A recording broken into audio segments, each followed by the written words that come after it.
And welcome back to the channel. This is Thomas Goes Nostalgic, and on this episode, we're going to be building a diorama for our Doctor Strange in the Multiverse of Madness Marvel Legends.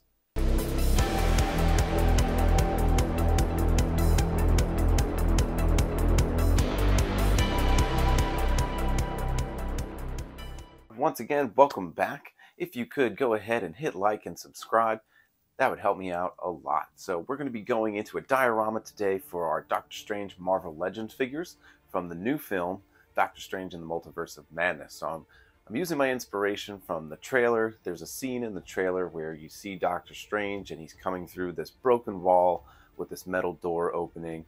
And if you blink, you'll miss it in the trailer, but that was a scene I thought I could recreate and wanted to give it a try. But first, if you have a chance, go ahead and check out our friends over at PopCon. So if you like the 80s and you like pop culture, then PopCon is for you. Our friend over at PopCon has lots of great content, and he does a lot of toy unboxings too of things that I don't collect, but I get to live vicariously through him, whether it's Transformers, Thundercats, or Masters of the Universe. So go ahead and check them out. So let's get started. So first, just looking at our space that we have, I made room on this shelf next to my Toys R Us diorama. So that's where I'm going to put this shelf. So it measures out about 8 inches from the wall. So I know my diorama is going to be at least 8 inches wide. So we're going to go ahead and measure the top. I think I measured it at 16 inches. And now we can start cutting. So first we're going to start measuring our foam. So I'm just using the figure as a place to get my center. I want to make the door frame, so I'm just going to use Doctor Strange just to get an idea of where the brick wall will be and also where the door frame will be as well. Now I'm going to start measuring my brick. Now when I'm making smaller brick, I do it differently than if I was doing like a sewer for the Teenage Mutant Ninja Turtles. So for when I'm doing small brick, I do it 1/2 inch tall by 1 inch. This way it gives me that smaller building brick look versus like a cinder block look.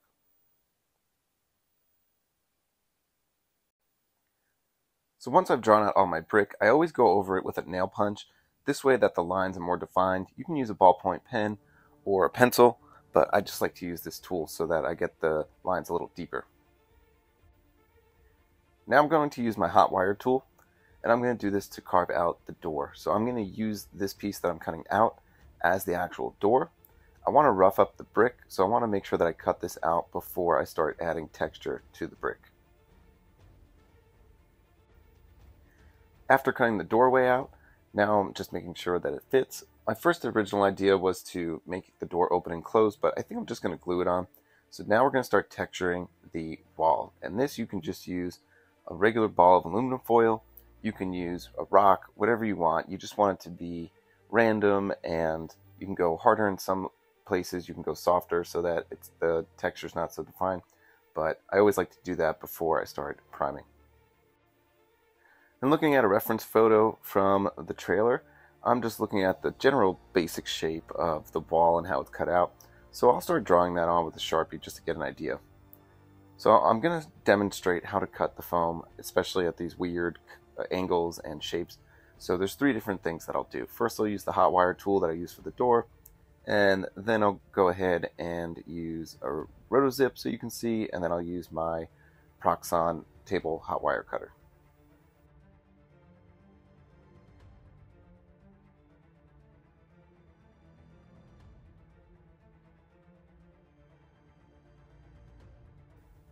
Using the rotozip is a method I do like to use, however it does leave the edges a little rough, so everything will need a good sanding once you're done using the tool. The Proxxon table cutter, that's probably one of my preferred ways to do it. So now I'm not following the exact shape that I did. I wanted to have more defined bricks sticking out, so you'll see me cutting out those little pieces here.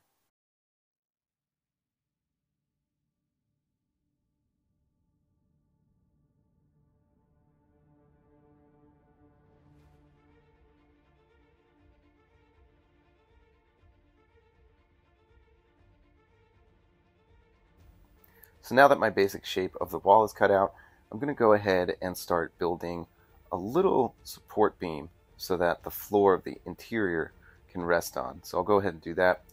I'm going to save these pieces of the wall that I cut out in case I want to use them in the future for rubble, or even part of this diorama, maybe just have them floating out from the actual base of the diorama. So I'm going to use the piece that I cut from the base board before, just measuring it a ½ inch down because a ½ inch of foam is going to have to rest on it.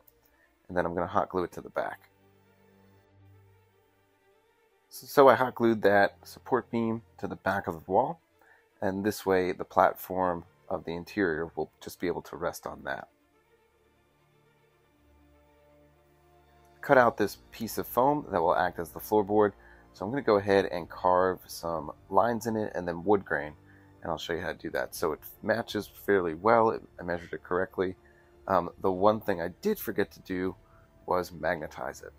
So normally I would use my rotozip to create the holes for the magnets, but because of the thickness of the rotozip tool and how close the support beam is to the interior of the wall, I'm going to have to do it a little differently. So I'll show you how to do that. So you just want to take the magnets that you're using and press them down, and they'll make little impressions, and then just take your X-Acto knife and cut where those impressions are made. Then you'll make a little slice on the edge, and then you'll be able to cut those holes out, and they're ready for hot glue.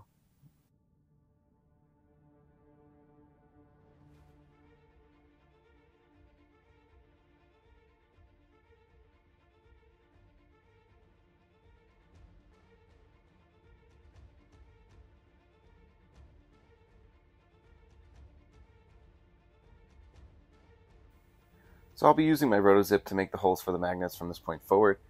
So what you want to do is just line the piece of foam that's going to be connecting. Just press it in a little bit so that indentations form on the foam. This way you know exactly where to cut the holes. Now I try to keep the bit for the rotozip at the edge of that black rim. This way I'm not going in too deep, and I make sure that I get them all even. I'm going to repeat this process for all of the pieces that I've already cut.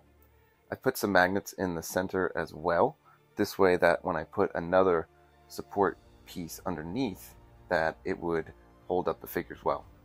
So there are those support beams that I cut. Those will be magnetized as well. This way it just gives the floorboard a little extra strength when there's weight on it. Now I'm taking the piece of foam that I cut out of the brick wall, and I cut a bunch of little squares out, and I found these bump stickers at the Dollar Tree. I wanted to have that steel effect like it's being held together by bolts, so I was able to hot glue those down, and then I'm going to make a border using some project board from the Dollar Tree as well, just to give it a little more depth. I also cut out some panels of foam that will act as the walls of the interior, and this is going to be a completely enclosed part of the diorama, so a part will go on top as well. I'm going to cut a hole on the top so I can put a light in it. This way light shines down to the figures. When I make the backdrop as well, this whole area will be enclosed. So I cut out the backdrop. I'm just going to paint a random design on it.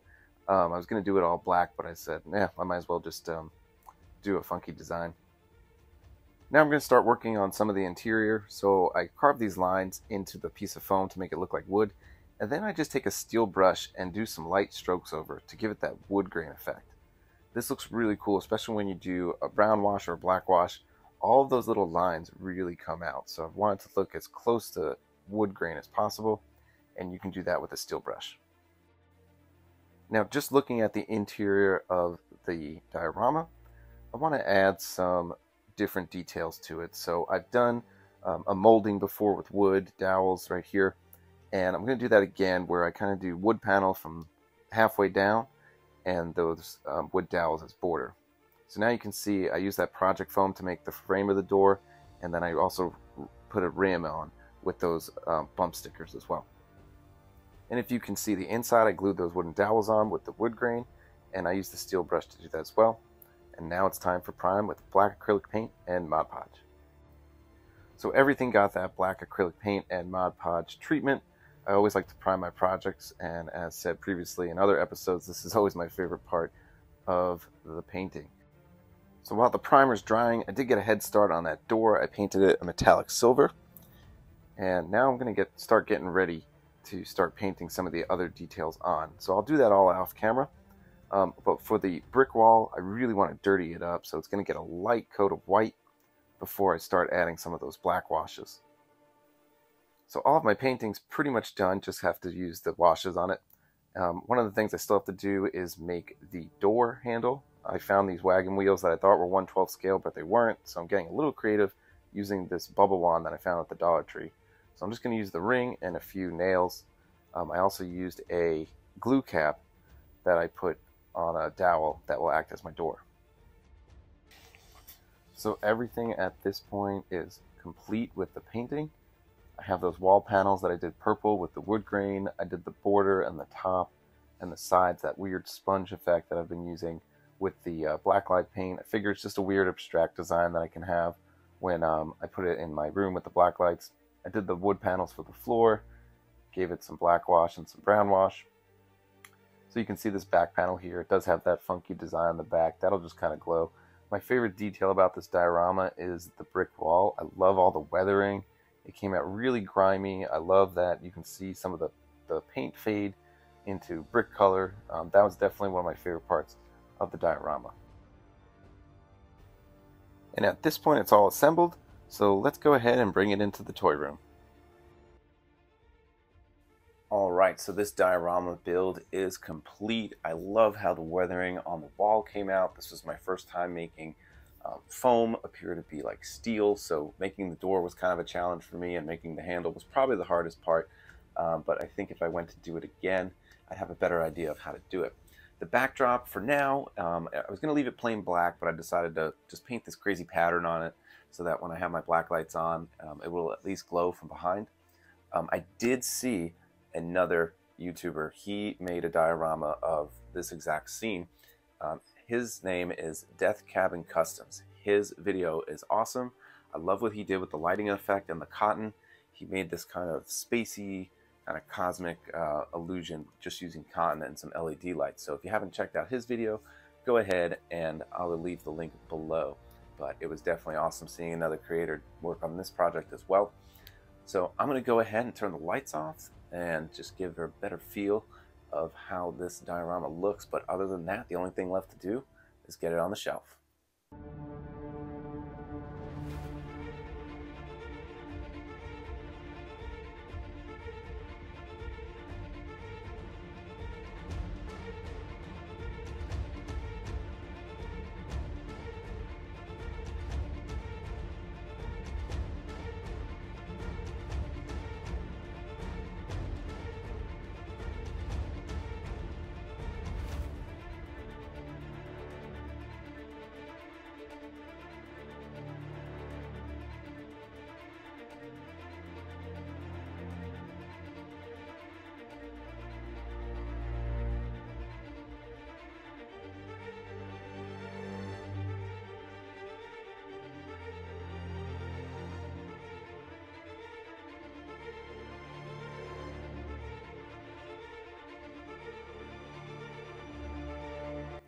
And thank you for watching this episode of Thomas Goes Nostalgic. If you could, hit like, hit subscribe, and ring that bell so you get notifications of when I post my next episode.